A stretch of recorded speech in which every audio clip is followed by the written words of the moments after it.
సాధారణంగా ఒక పార్టీ అధికార ప్రతినిధి అంటే ఎలా ఉండాలి? చాలా హుందాగా వ్యవహరించాలి. నోటికొచ్చినట్టు అవాకులు చవాకులు పేలితే కుదరదు. కన్స్ట్రక్టివ్ క్రిటిసిజం అనేది చేయాలి. కానీ వైఎస్ఆర్సీపీలో ఒక అధికార ప్రతినిధిపై ప్రస్తుతం అయితే అటు జనసేన పార్టీ నుంచి, టీడీపీ నుంచి, కాంగ్రెస్, తెలంగాణ కాంగ్రెస్ నుంచి తీవ్ర విమర్శలు ఎదురవుతున్నాయి. అతని పేరే నాగార్జున యాదవ్. ఈ నాగార్జున యాదవ్ అనే వ్యక్తి వైఎస్ఆర్సీపీ అధికార ప్రతినిధి. రీసెంట్గా అతను రేవంత్ రెడ్డిపై, అంతకుముందు రేవంత్ రెడ్డి చంద్రబాబు నాయుడు గారి భేటీ జరిగినప్పుడు చంద్రబాబు నాయుడుపై కూడా చాలా దారుణమైన కామెంట్స్ చేశారు. సో ఆయన కామెంట్స్పై ప్రస్తుతం నెటిజన్స్, న్యూట్రల్ నెటిజన్స్ కూడా తీవ్రంగా ఫైర్ అవుతున్నారు. సో ఆయన కామెంట్స్పై మీ టేక్ ఏంటి సార్? జనరల్గా ఒక రాజకీయ పార్టీకి కొంతమంది అధికార ప్రతినిధులని, జాతీయ అధికార ప్రతినిధులని ఎంపిక చేసుకుంటారు కార్తీక్. ఎందుకంటే వీళ్ళు ఏం చేయాలి? పార్టీ లైన్ని ఎప్పటికప్పుడు ప్రజలకు అందజేస్తూ ఉండాలి, పార్టీ నిర్ణయాలని ప్రజలకు అందజేస్తూ ఉండాలి. అట్ ద సేమ్ టైం వీళ్ళ పార్టీ మీద ఎవరైనా అటాక్ చేస్తే దాని ఆమోదయోగ్యమైన మార్గంలో వాళ్ళకి కౌంటర్ ఇవ్వాలి. అలా కాదు, మా పార్టీ లైన్ ఇది, ఎవరో చేసిన దానికి మమ్మల్ని ఎందుకు ఆపాదిస్తారు అని చెప్పి కన్విన్సింగ్ మెథడ్లో ఒక రకమైన సందేశాన్ని ఆ పార్టీ మీద విమర్శ చేసిన వాళ్ళకి కానీ ప్రజలకు కానీ ఒక రకమైన సందేశం పంపించాలి, ఒక ఆమోదయోగ్యమైన మార్గంలో, ఒక హుందాతనంగా. ఇది ఆ రాజకీయ పార్టీ స్పోక్స్ పర్సన్ డ్యూటీ, ప్రధాన కర్తవ్యం. సో ఇక్కడ మనం చూసిన ఈ నాగార్జున యాదవ్ వైఎస్ఆర్సీపీ అధికార ప్రతినిధి ఎలాంటి వ్యాఖ్యలు చేశారంటే, ముఖ్యమంత్రి రేవంత్ రెడ్డి అనే విషయాన్ని మర్చిపోయాడు. ఏకవచనంతో సంబోధించాడు. ఒక రకంగా అనుచిత వ్యాఖ్యలు కూడా చేశారు. అంతకన్నా ముందు చంద్రబాబు గురించి కూడా ఆయన అంటే నియంత్రణ కోల్పోయి ఒక పార్టీకి రిప్రజెంట్ చేస్తున్నా అనే విషయాన్ని మర్చిపోయి తను చేసిన వ్యాఖ్యలు కొన్ని వేల మంది చూస్తారు, ఎలా రిసీవ్ చేసుకుంటారు అనే సంయమనం కోల్పోయి చేసిన వ్యాఖ్యలు. ఒక రకంగా చెప్పాలంటే ఈరోజు రేవంత్ రెడ్డి మీద చేసిన ఈ వ్యాఖ్యలు అసలు రాజకీయాలకే నాగార్జున యాదవ్ అనేవాడు అనర్హుడు.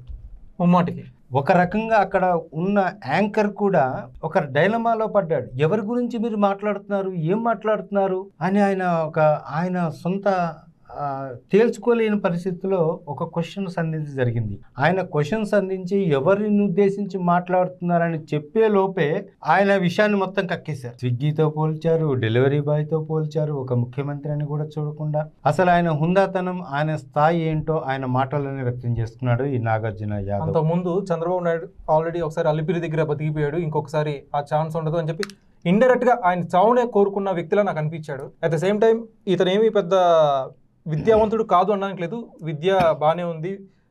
India spokesperson of YSRCP party, ex chairman of APEWIDC and doctor of philosophy. So ఇంత విద్యావేత్త అయిన ఇతను ఇంత చీప్ టాక్ ఎందుకు చేస్తున్నాడు అనేది చాలా మంది. ఖచ్చితంగా అది నియంత్రణ కోల్పోయి రాజకీయాల్లో ఒక రకమైన ఫ్రస్ట్రేషన్, ఆయన ఫ్రస్ట్రేషన్ ఏంటో ఆయన వ్యాఖ్యలో బయట. రాజకీయాలు ఎప్పుడైనా సరే స్పోక్స్ పర్సన్ స్థాయిలో ఉన్నప్పుడు ఒక హుందాతనం. సో ఇతని వల్ల ఇంకా వైఎస్ఆర్సీపీ పార్టీకి నష్టమే తప్పితే మేలు జరిగే అవకాశం లేదు. అట్ ద సేమ్ టైం మీరు అన్నట్టు ఇంకా రాజకీయాలకు కూడా ఇలాంటి వ్యక్తులు అనర్హులంగానే మనం పరిగణించాలి. ఖచ్చితంగా అసలే ఇప్పటికే ఒక రకంగా చితికిపోయింది వైఎస్ఆర్సీపీ ఏపీలో. 11 సీట్లతో ఏం చేద్దాం, ఎలా బ్రతికిద్దాం మళ్ళీ పార్టీని అనే అంశంలో జగన్మోహన్ రెడ్డి తీవ్ర కసరత్తు చేసిన పరిస్థితి. ఎలా ముందుకు వెళ్ళాలి, పాదయాత్ర చేయాలా, మళ్ళీ ఏం చేయాలి, పార్టీని ఎలా బతికించుకోవాలి అనుకుంటున్న ప్రస్తుతంలో ఇలాంటి చాలా చౌకబారు వ్యాఖ్యలు. ఎవరిని అంటున్నాడు, ఎందుకు అంటున్నాడు, ఏ పరిస్థితిలో ఇలాంటి సబ్జెక్ట్ తీసుకున్నాడు అర్థం కాని పరిస్థితి. ఇప్పుడు రేవంత్ రెడ్డి గురించి స్విగ్గీ బాయ్, డెలివరీ బాయ్ అని అన్నంత మాత్రాన ఈయన కొరిగేదే ఉంది. రేవంత్ రెడ్డి యాక్చువల్గా తెలంగాణ ముఖ్యమంత్రి, నువ్వు ఆంధ్రప్రదేశ్ ఒక పార్టీకి అధికార ప్రతినిధివి, నీకు ఆ మాత్రం సోయలేదా? నువ్వు ఎవరిని అంటున్నావు, ఎందుకు అంటున్నావు, నువ్వు ఎక్కడ సంచులు మోస్తే నీకేంటి, నీకు వచ్చిన నొప్పి ఏంటి? నీ పార్టీకి ఆయన రిప్రజెంట్ చేయట్లేదు కదా, నీ పార్టీ వాళ్ళని ఏమి లాక్కునే ప్రయత్నం చేయలేదు కదా, నీకు ఆ మాత్రం నియంత్రణ లేదా, ఆ మాత్రం ఆలోచన లేదా? ఏం మాట్లాడుతున్నావు ఒక ముఖ్యమంత్రిని పట్టుకొని? గతంలో ఇప్పుడు ఆ పార్టీకి సంబంధించిన బీఆర్ఎస్ పార్టీకి సంబంధించిన ముఖ్య నాయకులే ఆ విషయాన్ని మర్చిపోయారు. అసలు దానికి ప్రధాన స్టీఫెన్సన్నే అసలు ఆ విషయాన్ని మర్చిపోయాడు. నీకెందుకు బాధ? నిన్నవాడు తోడమన్నాడు ఆ విషయాలన్నీ. రేవంత్ రెడ్డి గురించి నువ్వు అసలు ఈ విషయాన్ని మళ్ళీ ఇప్పుడు బయట పెట్టినంత మాత్రాన నీకు ఒరిగేదేముంది? ఇంతే కదా సార్. గతంలో పవన్ కళ్యాణ్ విషయంలో కూడా పవన్ కళ్యాణ్ అనే వ్యక్తి గురించి నా దగ్గర ఎత్తగండి, అతను పొలిటీషియనే కాదని చెప్పి తీసి పారేసే వ్యాఖ్యలు. అంటే పవన్ కళ్యాణ్ కాలిగోటికి కూడా ఇలాంటి వ్యక్తులు పనికిరారు అనే విధంగా బయట టాక్ ఉంది. ఎగ్జాక్ట్లీ కార్తీక్. ఇట్లాంటి వాళ్ళందరూ కూడా పవన్ కళ్యాణ్ గురించి ఎవరైతే గతంలో ఆయన అసెంబ్లీ గేట్ కూడా తాకలేరు అని వ్యాఖ్యలు చేసిన వాళ్ళు, పవన్ కళ్యాణ్ రాజకీయ నాయకుడే కాదన్న వాళ్ళు, ఈవెన్ రోజా కూడా, వీళ్ళందరూ ఇప్పుడు మొహం ఎక్కడ పెట్టుకుంటారు? సో రాజకీయాలు ఎవరికి అవకాశాలనే ఎవరికి ఒక సొత్తు కాదు కార్తీక్. ఎప్పుడు ఎవరిని ఎలా వరిస్తాయో చెప్పలేం.